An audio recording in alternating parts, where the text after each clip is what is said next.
Do you think it's possible to have close relationships with people who are wealthier than you? That's the question behind today's Hello Hayes advice letter. I'm going to read it to you now, and then we'll talk about it in real time. Hello Hayes. I come from a lower middle class family, and I have a super rocky relationship with them. Because I go to a prestigious private college, I'm surrounded by people who can't relate. It seems like my friends' lives are pretty much perfect when it comes to family and finances, while I'm secretly sitting on years of student debt to cover. Whenever I try to open up to friends or romantic partners about these things, they just don't understand.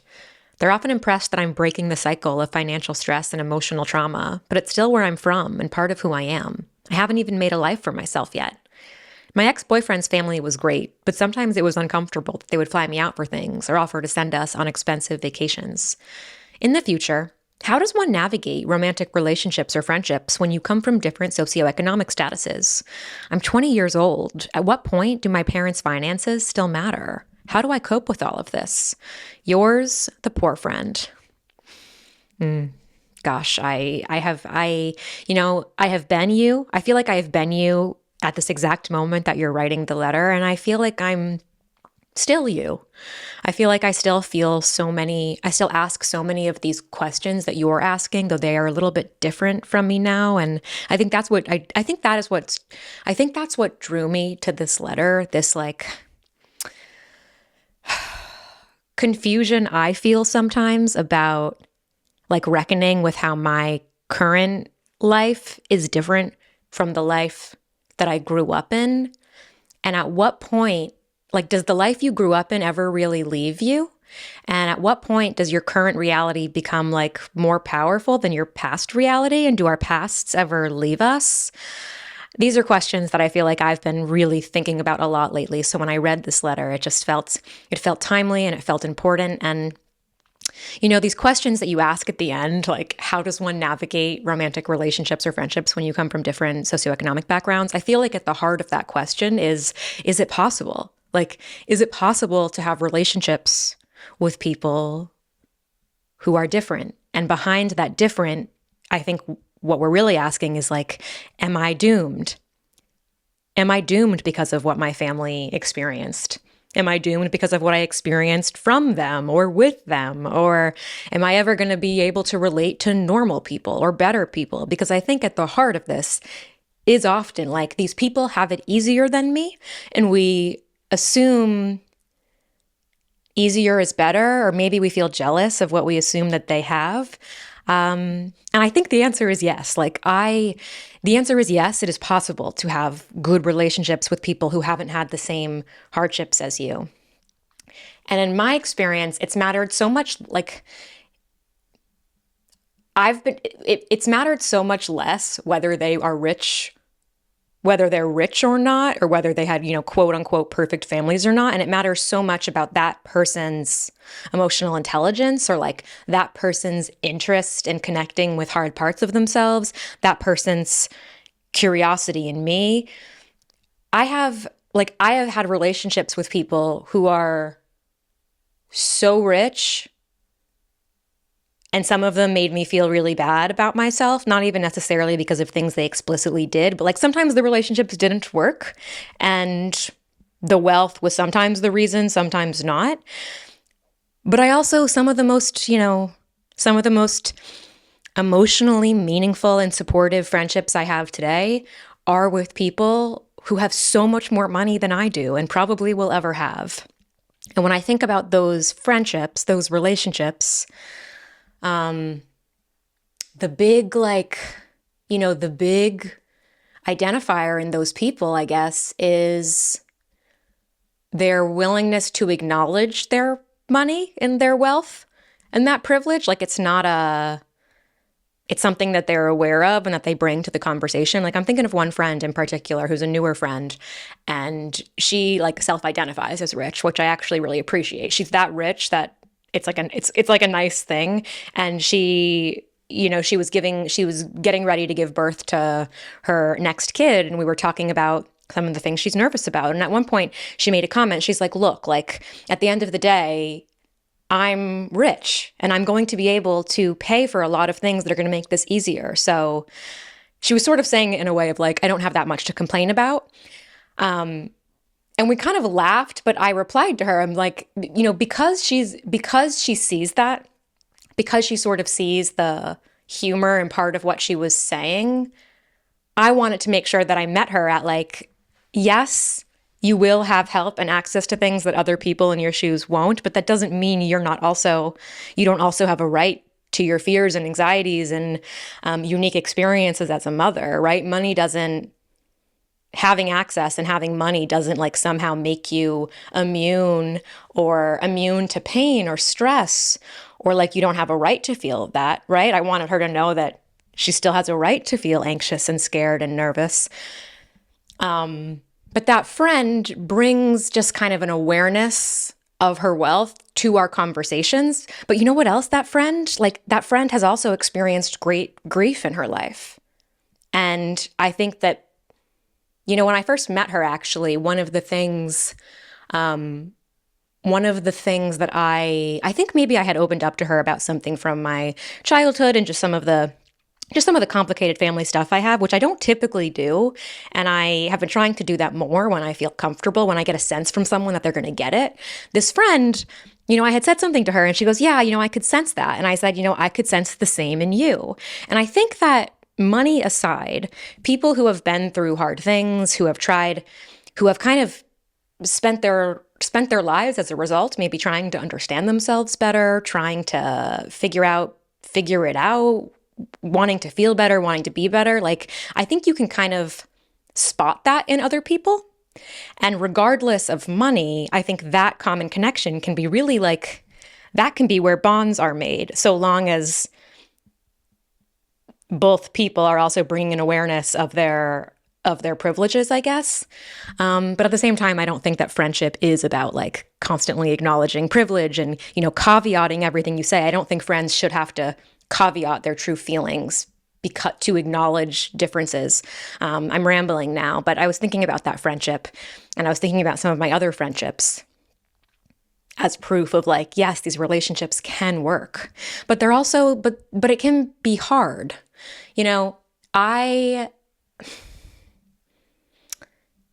mentioned this a little bit in the beginning, but I think the self-identification part of it is really tricky. Like, I grew up in a town.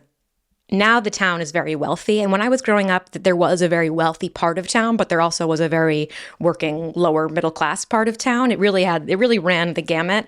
And I know not all towns are like that. And growing up, I felt like I was in my friend group. I kind of was like, we're right in the middle. I've got some friends in the group while I'm talking about money in this episode, I feel like I'm going to be pretty like less money, more money. I'm not going to have so much nuance in like the labeling of it, but I'm going to stick with that language because I feel like that's how our brains work and that's how our emotions work. It's like, this person has more money than me. This person has less money than me. I'm going to bring the nuance into the emotional pieces, but I'm going to use that language. So I felt like there were friends in my group who had less money than me, and there were friends that had more money than me. My life changed a lot when my parents got divorced. Like, we lived in a big house when I was in elementary school. Both my mom didn't have a job at that point, but my dad was working for a family business. And then everything kind of got very rocked when my parents got divorced. My mom became a single mother. Before the divorce, she had gotten her personal trainer's certificate, license, whatever. And suddenly she was, doing personal training full time, taking clients in the morning before we got up for school, coming home to take us to school when I couldn't drive yet, working her ass off to provide for our family. And then I also had a grandmother who was a single mother who was a hairdresser. And my grandma was not rich. Like, she was a hairdresser. She didn't own a salon. She was a hairdresser, and some hairdressers are maybe rich. I don't mean to make generalizations about the wealth of hairdressers, but grandma wasn't rich, yet she loved nice things and she loved spoiling us. And you might look at her and be like, oh, that's a rich woman. But I know better now, being an adult and like knowing how money works. And, my grandma lives in a beautiful place. My grandma lives in a beautiful place now, a beautiful memory care facility that she's able to live in because of my mother, and how my mom's life has changed since she got remarried and is able to provide these things. And So growing up, I felt like I had money. And then I also was aware that there was a lot of financial stress in my family. And there was a lot that, my grandma and my mom were doing together to try to provide for us. When I went to college is kind of the first time that I really realized oh, babe, you don't have money like how other people have money. I remember, and maybe the story, I've fabricated the story in my head the way we do when we remember things. I remember calling my mom one day, freshman year, being like, Mom, is there an envelope of money waiting somewhere for me? And she kind of laughed, no, there's no envelope. And there hasn't been an envelope, there's no secret money. I think that's when I learned that people had money waiting for them. And I took out tons of student loans. I got scholarships and had student loans, and dealing with student loans has been very stressful, and they are paid off now, which I'm very lucky. I'm lucky that they're paid off. But my life, and now I'm rambling now because I think this piece of identity is really kind of hard to grapple with, because my situation now, especially since I married Brian and our finances have changed as they've merged, is different than the way I grew up.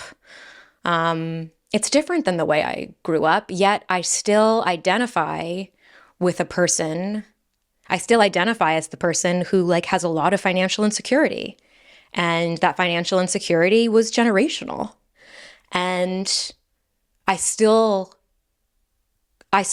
carry a lot of fear and stress and anxiety and shame about money. And some of that's real. I'm not making a lot of money right now as I pursue my dreams. And part of that's a privilege that I'm able to do that, but it also can't go on that way forever.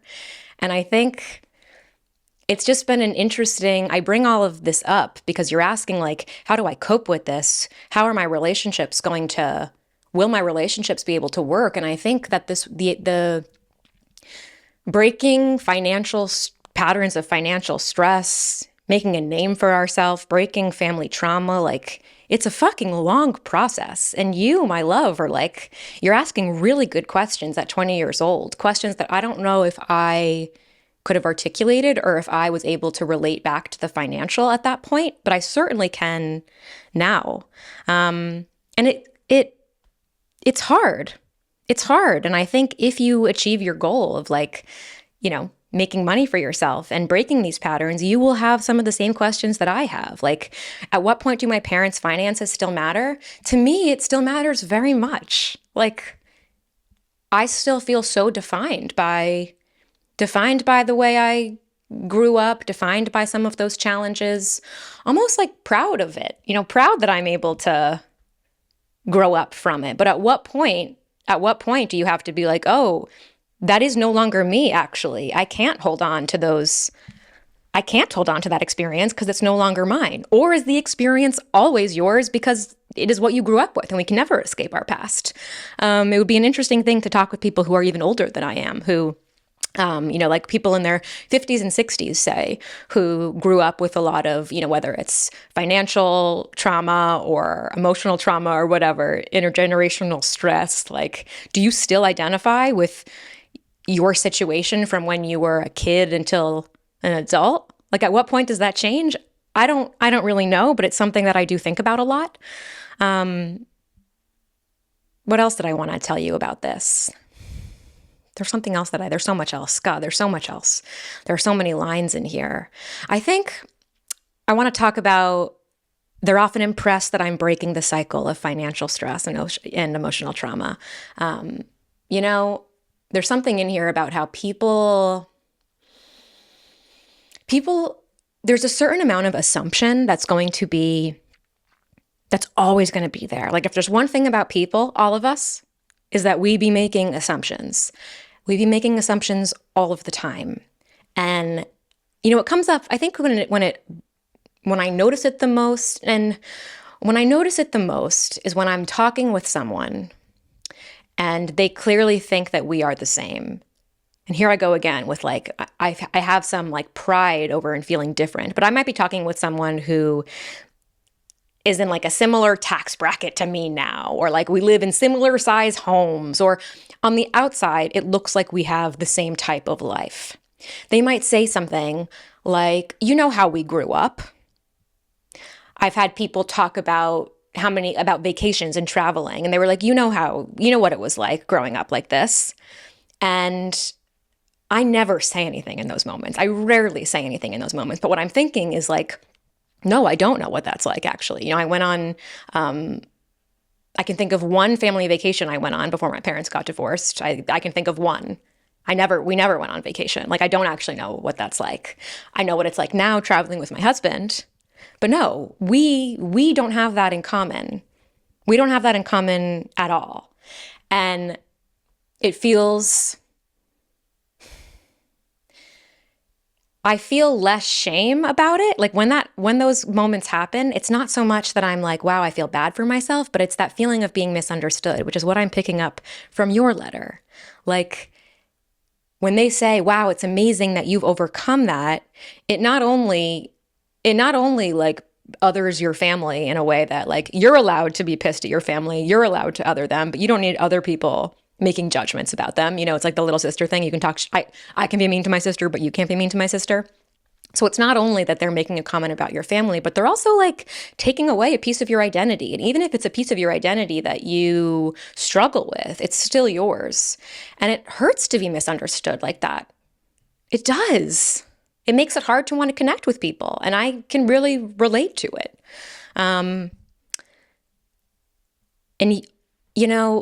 some relationships, when people make those assumptions, it is a moment to challenge the assumption, to kindly challenge the assumption, to say, you know what, actually, like, I actually didn't grow up doing that because of XYZ. And you can kind of dip your toes into being honest. And when I've dipped my toes into being honest about my childhood, that feels like such a grand term, but who I was before I am who I am now, that time period, I've both been disappointed and hurt by people's responses, misunderstood by people's responses, and I felt neutral, everything from neutral to pleasantly surprised. And I think neutral's probably the most common feeling I get. But people will always kind of say the wrong thing. And what I've realized, though, is that some relationships, I think I've said this before, like some relationships have earned the right to say the wrong thing. And through letting them say the wrong thing and then continuing the conversation with them, they figure out how to say the right thing or something that's closer to the right thing. But not all friends and not all relationships are going to be worth that exchange, which is why sometimes when people make assumptions about me that aren't true, I just nod my head and go along with it and allow them to continue making the assumption because I don't actually care to fix it. It's too much work for me to fix it. It's too much emotional work. I don't feel like doing it. But one thing my therapist has been challenging me to do over the last couple of years is to be more open and honest with people. I'm rolling my eyes if you're watching this because it's sort of funny to roll your eyes about talking about what your therapist tells you or what your mom tells you or what your boyfriend tells you or your friend when you know they're right. Try to open up with people who you love. And I've had friends who I'm very close with who have said the wrong thing or who have said things that pissed me off and made me feel misunderstood. But then I try again and I explain more what I meant. And over time, they might still not have the perfect language because they're not perfect people, just as I'm not a perfect person and just as you're not a perfect person. But, the gap between us gets a little smaller and I start to feel a little more understood by them. And I think that process of being honest with each other, even when we're scared that the person's going to say the wrong thing, also allows the other person to feel more comfortable being honest with you. And let's say they are rich and they do have a more stable family than you, like, I don't know, you being honest might encourage them to be more honest, and then which could possibly lead to being able to have really open conversations about money and family stuff, which is what you want, right? I think the differences in money and family feel really awkward when both parties, both friends, both people in the relationship feel like they have to keep it a secret. And I don't know, it's all about, I think it's just that, sorry, I just lost my train of fucking thought. I hate when that happens. I think it's about knowing that you don't need to keep secrets from each other. I think that's what it's about. My ex-boyfriend's family was great, but sometimes it's uncomfortable. They'd fly me out for things or send us on expensive vacations. I dated my boyfriend before Brian was really, really rich. Really, really, really rich. Every now and then I make a joke about it to him, which thank God my husband's sense of humor is the way it is. Thank God his sense of humor is the way it is. I love him. This boyfriend was really, really rich. And, it didn't make me, it never made me feel uncomfortable per se, though I completely understand why it made you feel uncomfortable. I think at the time I saw it as, like you, I was really I wanted to break free of some of the family patterns that existed in my life. And I saw that wealth as it wasn't that I was dating him for money, definitely not, nothing like that. But it seemed like life could be so much easier. I think that was the first time I was like, wow, money doesn't make people happy, but it makes a lot of stuff a lot easier. And I saw oh, my life could be different if I was with somebody like this. And there is truth to that. How do people break free of, how do people who don't grow up with money grow up to make money? I think it's by surrounding yourself but with people who make more money. I think there's research on that. That if you surround yourself with people, kids who surrounded themselves with people of a higher socioeconomic status had a 20% greater likelihood of making more money. It was almost I used to say that I liked taking AP classes, even though I wasn't necessarily as smart as kids in AP classes, because it made me feel smarter. I think there's some truth to who you are, who you surround yourself with. And again, I'm not saying more money is better, but if you surround yourself with people who are going to make more money because of unfair circumstances, maybe you're going to make more money. There's also I shouldn't have started with that example. That was a terrible example to start with. You can work your way up. And the truth is that it's really hard to start with absolutely nothing and no connections and make lots of money. But you can do that. You can go to school, you can study hard, you can work hard, you can figure it out, grind, and truly be self-made. There's that route. There's social climbing and connections, which I guess is more of the first example that I was giving. There's marrying into wealth. Which is what a lot of people do. And what my life has, Brian doesn't have the same financial insecurities that I grew up with, and my life has changed in lots of ways because of that. And the reality is your friends with trust funds, do have a different situation than you. And that can be really hard to stomach. It can be really hard to stomach and it's so important to know. I have to remind myself of this too when I see people my age or, people I know or friends of friends who are living in a way, at least on social media, what they share, that I'm how the fuck are you doing this? And then I remember they both people in this marriage have trust funds, or both people in this marriage just started with so much more money, and life is just different. And I think it's okay and normal to have resentment about that, to have jealousy about that. And that's just turning into a little bit of a rant. Could you have friendships with those people? Absolutely. I do. But again, the people that I am able to be friends with who have so much money, there's so much that they bring to the table, and they have so much awareness about that. And they can be so generous with their money. And they don't talk to me. They sort of respect me for where I come from and what I bring to the table. Not what I bring to the table. That's such an overused phrase. Why did I just say that? They respect me and they know me, and I guess I've been open with them. So they're able to also be open with me.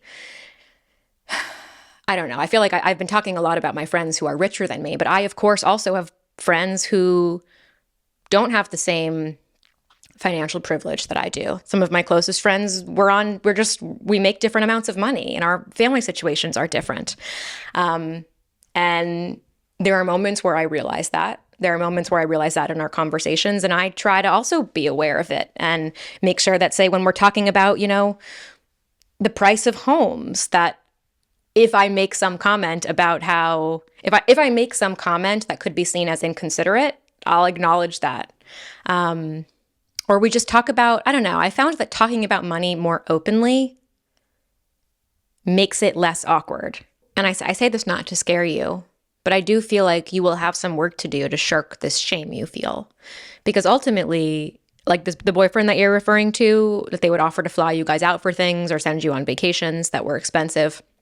Ultimately, I think if you are able to work on the shame you feel and like decoupling the shame, because the shame, I think that my take is that there's a lot of shame right now wrapped up in your family situation, both the financial reality of it and your rocky relationship. And oftentimes I think financial stress can hurt a family, and I know that they are intertwined. I think you will have some work to do to separate that shame. And until you're able to separate those two things, like the feelings of disappointment and sadness about your family probably will always be there. But until you're able to separate the shame you feel about it from the sadness of the reality of it, I think it's going to be hard. I think you have some work to do there. It is the same work that I have to do, because I think what you can aspire to is that, like, should you be in a loving relationship, romantic relationship, or with friends, where somebody who has more money than you is wanting to do something for you, not with strings attached, but because they love you and they're able to. My hope is that you will be able to accept that and enjoy it. I know that that's hard to do. I struggle to do that a lot in relationships where I feel like there are strings attached. But then I have other relationships where I'm able to accept it because there are no strings attached, and I know it's out of love, and I'm happy to experience it. I'm happy to give my friend the gift of being able to share it with me. There is something really special about that. Like, there's something special in allowing someone to treat you to something because they can and because they want to and because they love you. My hope is that you'll be able to allow people to treat you like that when the relationship is right. But it's hard, and I understand why you feel shame, and I understand why it feels tricky and why it feels so complicated. And I really encourage you to keep talking about this shame.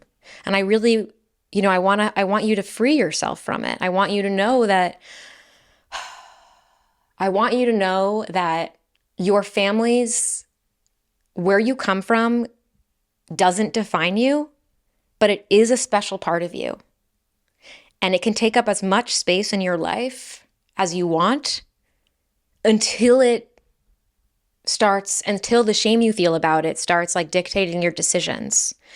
And I don't know if that's where you're at now, but I want to encourage you to share this part of yourself with other people. Take risks. They might say the wrong thing, but they might learn to say the right thing.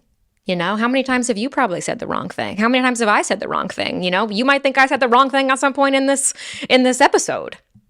It's bound to happen. But where you come from is going to be an important part of who you are, and it will always shape you. But you don't need to stay stuck in it. I don't want you to stay stuck in it. I also want to add that while I do think it's possible, and it's totally possible to have close relationships with people of different socioeconomic statuses or family experiences as you, I also want to say how important it is too to find people who do share who do share not necessarily the same exact situation as you, not that you're carbon copies of each other's experiences, but who can relate in some level to the type of challenges that you've been through, or the type of realities that are true to you, or that have been true to you. I think that's why in the beginning, that example of my friend who is very wealthy, like, even though our lives really have looked very different in lots of ways, we still can relate because we have other types of experiences with grief that bond us, as well as like a million other things in common, and lots of other things in common other than grief. But you know what I'm saying. But I think that leaving college, and even in college, when I was able to put myself out there and spend time with different types of people, other than only like the group of friends that I was dropped into, or, the people who live on your street in your neighborhood, or I don't know, the more life you live and the more effort you put in to meeting new people, I think the more seen you will feel for your experiences. And some of that is just with age. Like, you're only 20, you're going to finish college, and admittedly, it's hard to find people when you're in like a very homogeneous environment. And it can be like that in high school and in college when you assume that everybody around you is kind of one type of background. And sometimes that's true. Sometimes you're making assumptions also about the types of people you're around. Some people are really good at masking, and who knows, there could be somebody in your friend group who you have more in common with than you think. But some of this will get better with age, and when you graduate and you have a job and you just meet more people. But it is also, there's also part of me that's like, I know plenty of people who I went to college with who did not end up meeting people who are different than them, and they only ended up hanging out with the same type of people, and that's part of the reason why we might not be friends anymore. But if you put yourself out there and you make decisions for your life that are aligned with your values, and you actively seek out people who aren't one-dimensional, separate from their wealth, but who aren't one-dimensional, I think that some of this will begin to feel easier. You'll still have the challenge of opening yourself up and sharing with people, which I think will be harder than you might imagine, even if the person you're sharing with can relate. Talking about our past can be hard, and sometimes grows harder the older we get and the more we have time away from it. I don't know, the distance makes it harder to talk about sometimes. But the choices as you get older and you have more opportunities to surround yourself with new people, I think some of this will become easier with age. You're going to be okay. These feelings are so real, and I'm grateful that you shared them with me because I can relate to them. That concludes the advice column portion of today's episode. And, now that I finished just talking through that live, there's a chance that I come back to this letter and do a written response, because my written responses, the process for answering them, is very different than the process of talking through them live in the way that I am doing now on this podcast and that I've been doing for the last couple of weeks. Which, by the way, should we acknowledge that? I've gotten a lot of great feedback on this new format for the podcast that I've been experimenting with, which is, as you've noticed, advice column followed by a part 2, which has kind of been a lot of different things. And it's feeling really good for me. The biggest difference for me is the live nature of doing the episodes. And I got a really interesting question. Let me actually pull it up. Can I pull it up? I love this format. I enjoy your personal updates so much, but it's a pretty lovely balance hearing you share an advice column too, especially when it's live. Do you feel like you have a different voice or thinking process when you're live podcasting your response rather than preparing a written advice that you just dissect on the pod? I loved and I appreciate that question. Is it a different voice or a different thinking process? And the answer is absolutely yes. And I thought maybe I could just share that with you a little bit right now. And I know it's, again, pulling the curtain back, but whatever. Hopefully you like it. And if not, ignore me. So answering it live is absolutely a different thinking process, because I'm answering it live in the way that we would potentially if you were actually telling me this story when we were having coffee or getting a drink, like the way a real friend, I wouldn't talk so much, obviously, if we were getting a drink. I would let you fucking talk. I am a pretty good listener in real life. But the way I give advice, like when I'm writing an advice column, it is so, I have spent so much time with every single word and every single line. And that is a different voice. There's so many drafts that go into it. There's like I've realized a little bit that my voice for writing an advice column is like a distinct, detached voice.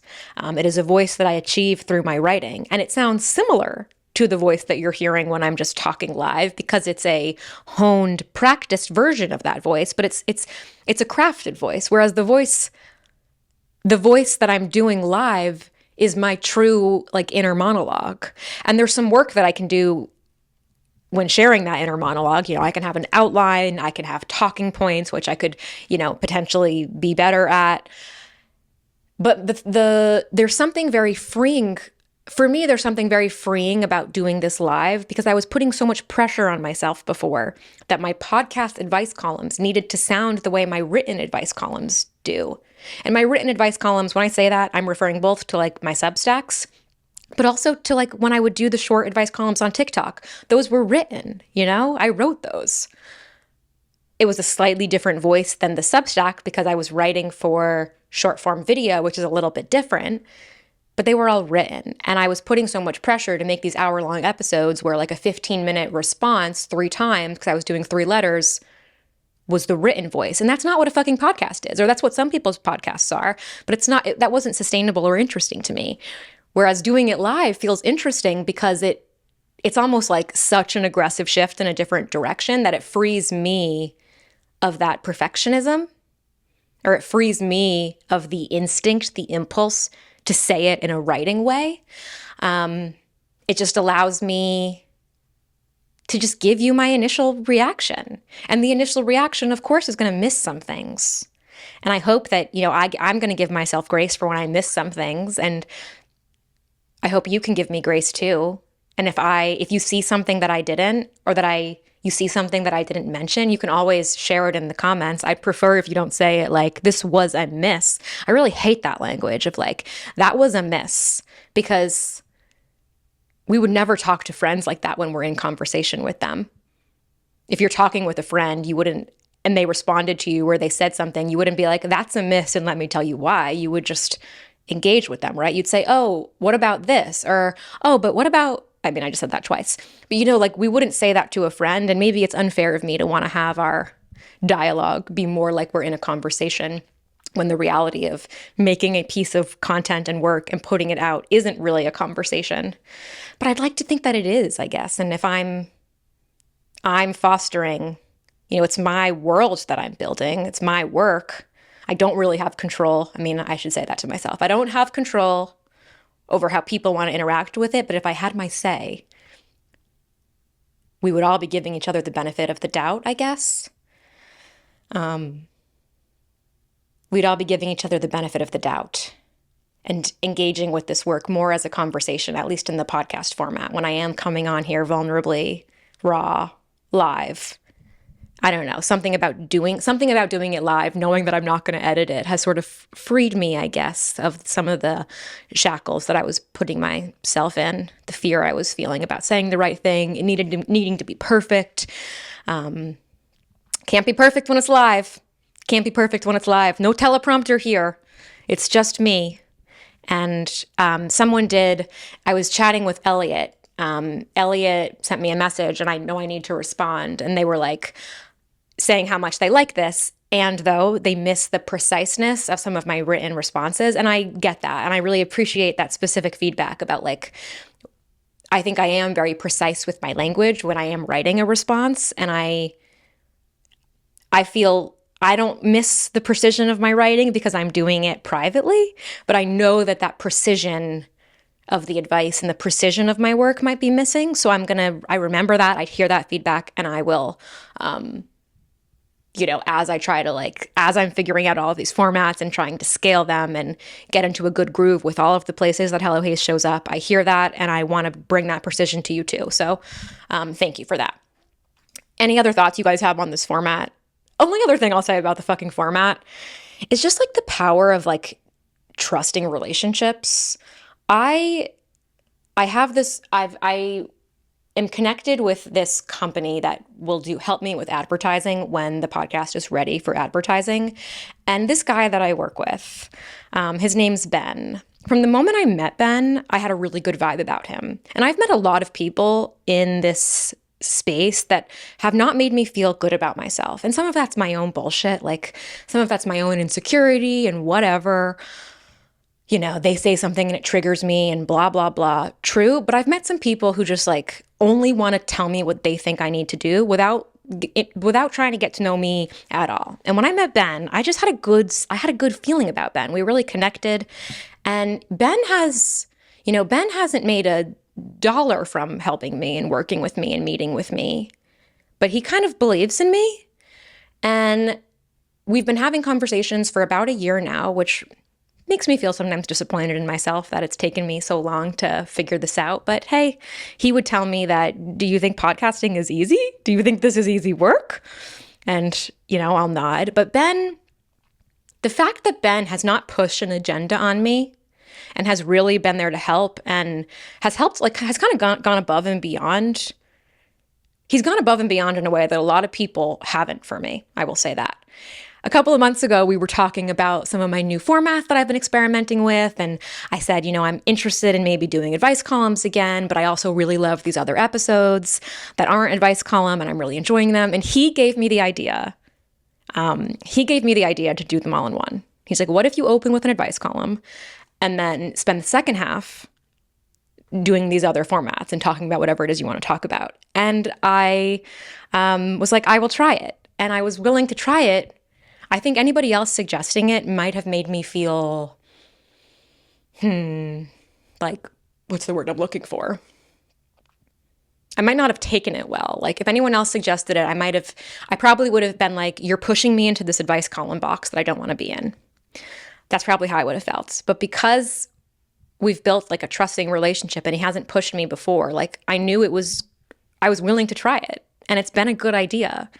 And it's just like, it goes to show how much relationships matter. And maybe relationships don't matter to everybody, but they do matter to me. They matter a fucking lot to me. And I work so much better when I am surrounded by people who I actually think have my best interests at heart and who are patient with me, who know when to push me. But like, I don't know. I feel very lucky and I just wanted, I guess, to shout him out. And I think the format's going well. I think the format is going well. But the next thing I wanted to talk to you about, I'm moving on. You stick with me? You still there? You sticking with me? Okay. Next thing I wanted to talk about is where to live.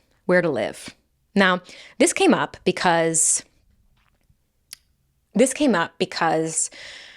Brian and I are in the process of figuring out where we want to live. Now, friends of the pod know I moved to Los Angeles with Brian a little over 3 years ago.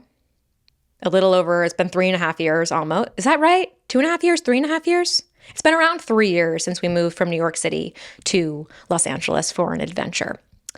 And when we moved, we said it would be a minimum of 3 years because who's going to move across the country for less than 3 years? Plenty of people, but we were not going to do that. And we didn't necessarily think it was going to be forever, but we were also kind of open to that. Like we truly moved with no expectations other than we're moving for 3 years. We want an adventure. We shall see. And there have been points over the last 3 years where I think both of us were like, we could be here. Maybe we will stay. And I love it here. Like there is no denying that I love life here. I think it's a better quality of life in many ways. The weather really has a great impact on my mental health. I even like how far away I am from family and friends sometimes because that's a whole other can of worms, but I like that sometimes. I like the seclusion of it in a way. But recently, it's been feeling far. And maybe it's getting Frances and she's too big to bring on a plane, so I don't really want to leave her for that long. I think it's also so many of my friends now are pregnant or having second babies. And I haven't talked too much about this on the podcast, but I have been unsure about whether I want to have children. And I didn't used to think I was going to be unsure, but then as I, got close after, I'm going to be married it'll be my 5th year wedding anniversary in September. I think as I got older and as it became more appropriate for me to have a baby, I started to feel more unsure about it. And I've been kind of sitting in that uncertainty for the last couple of years. And more recently, as I've been willing to talk about that uncertainty in therapy and even just think about it more honestly with myself, talk about it with Brian, I see more how my uncertainty is related to fear rather than just a genuine disinterest in being a mom. And I'm going to keep it kind of vague at that for now because I'm not sure I'm fully ready to, I don't even know if I have enough self-knowledge to even talk about it in a way that feels fully honest yet. But any choice I make, I really want it to be from a place of strength and confidence, not from a place of fear. And I think that maybe confidence isn't even the right word because you can be sure and scared, but I want to be sure. I know what it feels like to be sure about something, and even when I'm scared. And the more I've realized that I think a lot of my ambivalence about being a mom is stemmed from my own shit and my own childhood wounds and blah, blah, blah, the more I'm like, I'm not sure that's a good reason to not have a kid. So I have some more work to do on this. However, as I've opened up to the idea, it really seems like it would be hard to have a kid without any family nearby. Like, that seems hard. I watch my friends who have family nearby and how they're able to receive help. And I don't even know what kind of help I would be able to receive from family or how willing people would be. And, I'm not moving to Florida where my mom lives most of the year, so it's not even like she'd be there. But it's just feeling, I don't know, the distance has been feeling really far. And it's prompted this conversation of like, well, where would we live? And neither of us really know. And this past week, I was in Rhode Island for my stepdad's 70th birthday. My mom threw him a 70th birthday party. They live in Florida most of the year, but they just this year bought a house in Rhode Island where they spend the summer. And I was walking along the cliff. They live in a house that's kind of right on a couple streets away from the water. And I was walking along the water and I posted a picture on my Instagram story because I was thinking about it. Like, I think I would really like living in a seaside town like this. And I asked people, it made me just, I feel so unsure. I feel so unsure of where I want to be and where I want to live. And the one thing I feel sure of is that I don't want to move anywhere that I don't feel excited about. Brian and I felt so excited about moving to LA. I don't just want to move back. We are not just going to move back somewhere because it's close to home. I was talking about it with my sister and her fiance over dinner when we were visiting this week, the four of us with Brian, before we went out to Rhode Island. We were just in Boston for the night and ordered Chinese food and we're hanging out. And we told them that we were thinking about this and they were excited. And Seth, my sister's fiance, is like, yeah, like we don't want to just move to, quote, some town. And I so related to that. Like, I don't want to just move to some town. I don't want to just move to where everybody else is moving and where everyone expects me to move. I want to move somewhere that I feel excited about. And I have some ideas about what that could be. And we have to figure out what makes sense and what's feasible and if we even really want to do this. But it made me, while I was walking on that street in Rhode Island and looking out at the water and the rocks and these like seaside cottages almost, and realizing that like people do live here year round. These aren't just summer homes.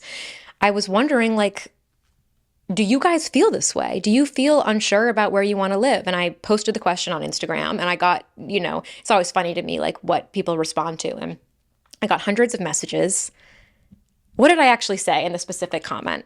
I think I just asked, do you feel unsure of where you want to live as a final destination?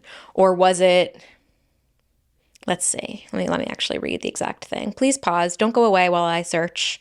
Don't go away while I search.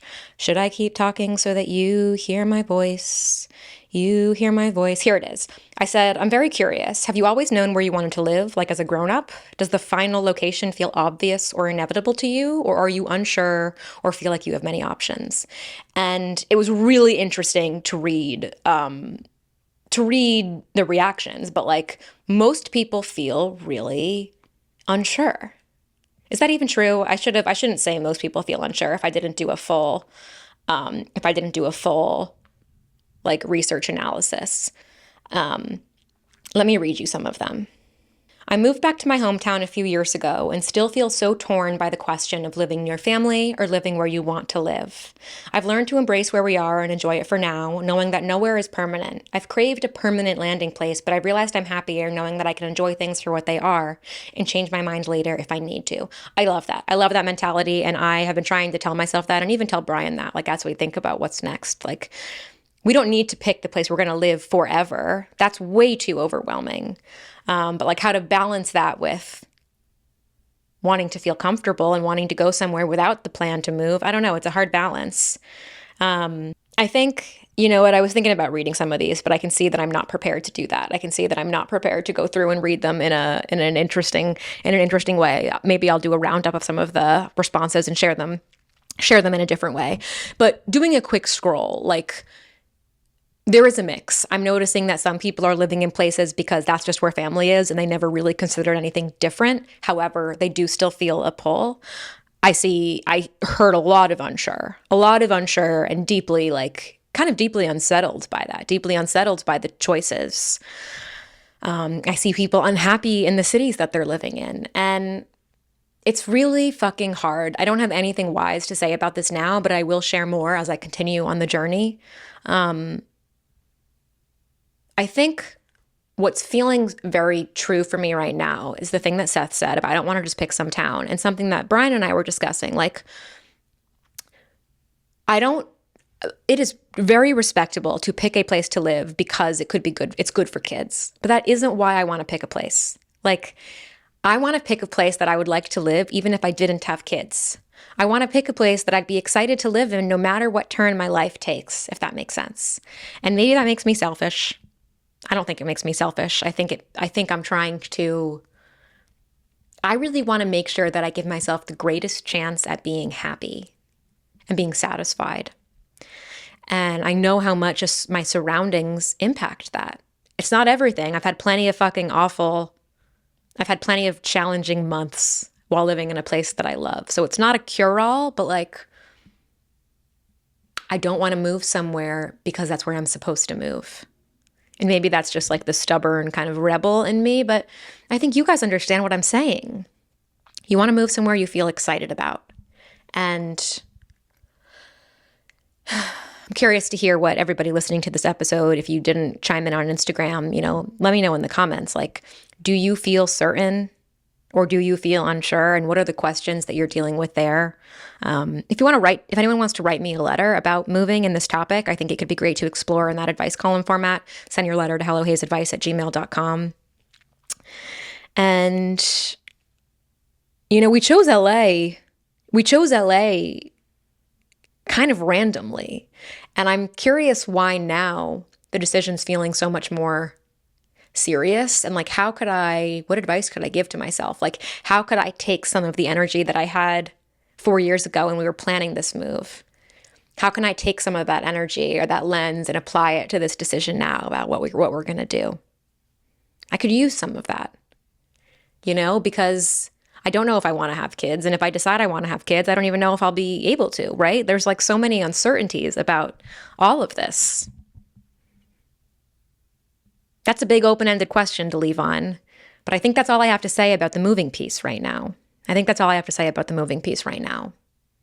hitting myself in the head for not organizing the DMs better, but this just happened last night and I'm recording now, and I didn't want to just sit here and scroll on my phone. I knew that would be a mess. So actually I'm showing restraint is what I'm doing.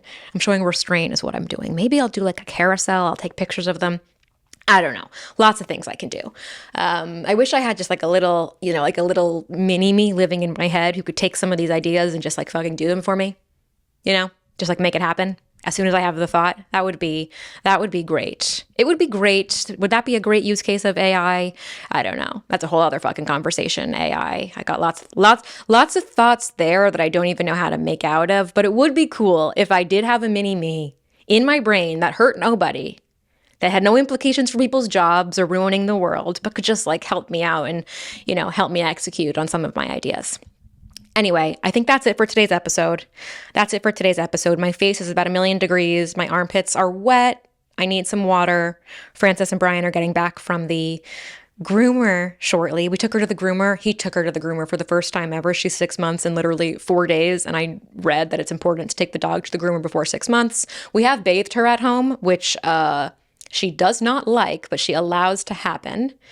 But we just picked her up from the trainer who she was boarding with all week while we were gone. And she smelled. So Brian took her. Hopefully she smells amazing. It's so good to be back with her. And I think that's it. Send me your letters at hellohazadvice@gmail.com. I love you all. I'm grateful for you all. If you like these episodes of Hello Haze, we have new episodes every Tuesday. Send it to a friend. Leave a 5-star review. And with that, I will see you next week. Bye.